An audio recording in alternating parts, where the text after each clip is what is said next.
think things through. That's... Hope this was entertaining for you guys. We are doing the spicy noodle challenge. Brendan is just mixing together the sauce, and then I think there's hot pepper flakes that go on top as well. Nice. How do you feel? Good morning. Or evening. Or afternoon. Hopefully it's not 2 a.m. Thanks for clicking on the video. I hope you stay. Today we are going to be doing the spicy noodle challenge. You saw us making the noodles. We have them right here. We are going to be answering some of your questions while we battle. This seems like a terrible idea, FYI. I'm not thrilled about this. Lord bless this food we're about to receive for our bodies. Amen.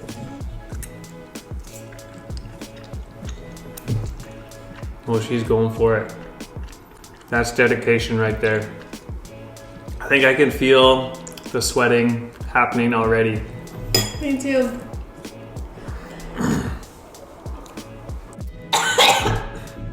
I just swallowed. Oh my gosh, don't swallow. Okay. Oh! Okay, Brendan, what's your favorite Bible verse? One of my favorites has been for a long time Psalm 51 verse 12, which it says, restore me to the joy of your salvation and grant me a willing spirit to sustain me. If you've been around youth, you've probably heard me talk about this as part of my story.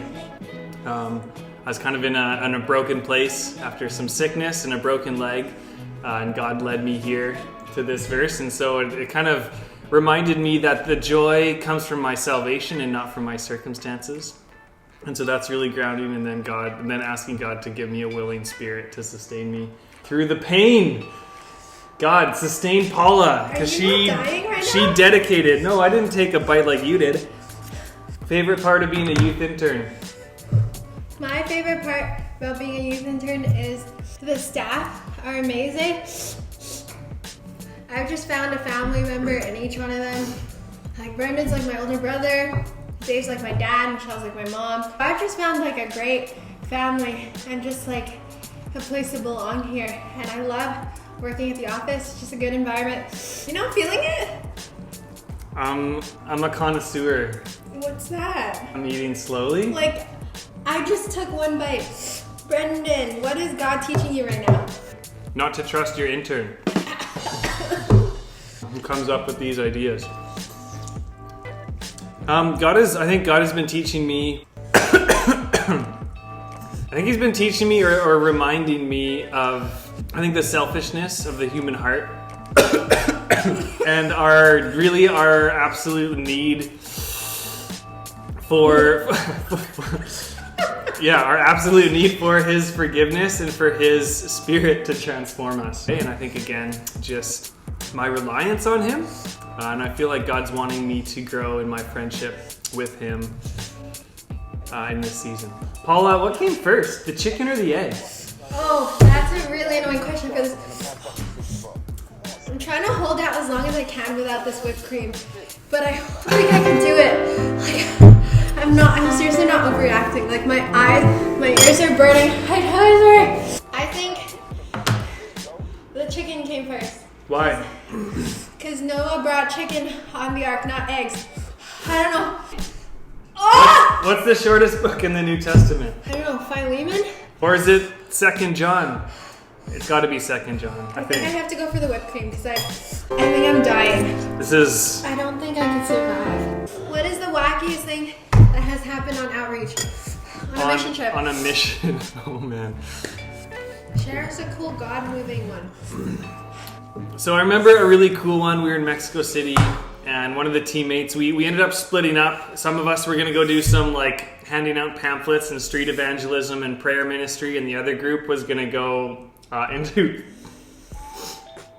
into a school and like run games in English for students. And so this one student really wanted to do the more fun one, but I knew that I wanted her on this one and that God had something for her.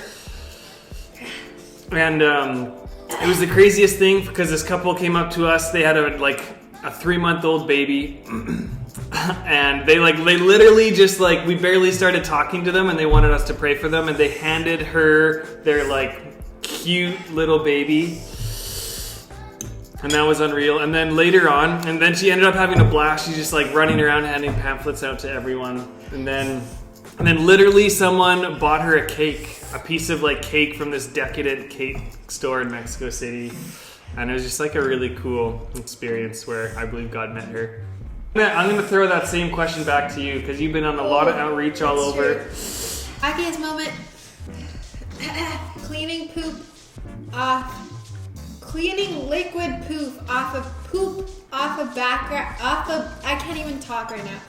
Off a bathroom door in a refugee camp in Greece with my friend. So gross. There were flies literally, it was liquid poop on the ground. There were flies in the poop. And on top of that, we didn't have anything to clean with. We were trying to use cardboard. And every time we would scoop up the cardboard to put in the plastic bag or scoop up the poop in the plastic bag, the flies would come out from the poop and land on us. No! It was gross. No! So gross. The poo flies were landing on... Did they land on your face? No, just on my arms. Okay. But... She's the all or nothing. I'm You're the small bites, but... not that much. So I think Brendan's... You're putting yourself out there. But I'm going for it. Brendan, is there a Bible character you think you are similar to and why? I think I resonate with the Apostle Peter because he's rash and he doesn't really think things through and just goes for it. And I have that tendency. You can ask Emily, my wife, sure. Kind of like this moment right now. Not physical distancing. Your youth pastor, everyone. This will be the more difficult part of the equation. Bruh. Have you had whipped cream yet? Nope, no whipping cream yet. What is something to always remember in a relationship? Yeah, so youth pastor answer, always keep God at the center of your relationship as number one. Oh my. Like again, remembering in the context of Christianity that there is no perfect soulmate or person out there because we're all fallen, sinful humans. But the aspect is on, particularly as you push into marriage, that you would be the right person and that you would serve, that being in a good relationship is where both partners are trying to serve the other person 100%, which is a lot of percentage. So, Paula, why are people afraid to show their true selves on social media? So, for instance, people usually only post about happy days, but not the poopy ones. Quote, question from you guys. Thank you. I think it's honestly hard because I